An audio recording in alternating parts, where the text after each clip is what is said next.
Coach, a 3-0 defeat tonight against Lewis. Your opening thoughts?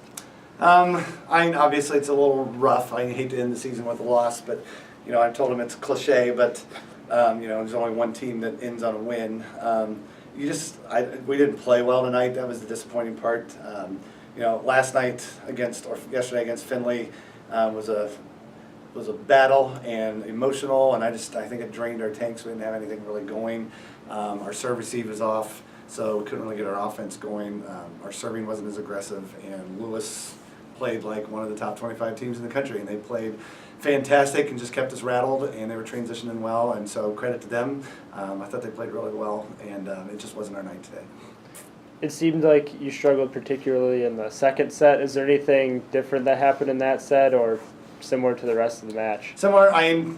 Their service game isn't super tough, but we were just struggling in that area, and they got tougher as the game went on. I think as their confidence lifted and stuff a little bit, and so we had a game plan that I think would have worked if we could have got into our offense, and we just could not get into our offense. We were just struggling with that, and so I thought Gabby played really well when we were able to get into transition and get some good swings and stuff out of the middle of the court, which is what we wanted to do, but we just couldn't get it going on our serve and pass game.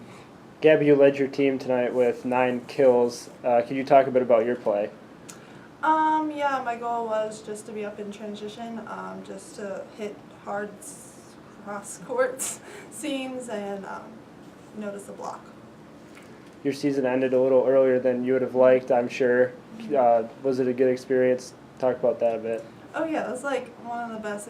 Coming here to Cedarville was probably the best decision I've ever made, and just the season was just incredible. Just with every girl on the team was just amazing to play with. Each have a great soul and just really good teammates. Coach, what do you tell your team after such a great season comes to an end? That's why I just told him at the end, it's been a heck of a ride. This has been a great year. We had a mission to get here, but our goal at the beginning of the year was not just to make it in, which has been kind of a goal of teams in our conference and stuff in the past.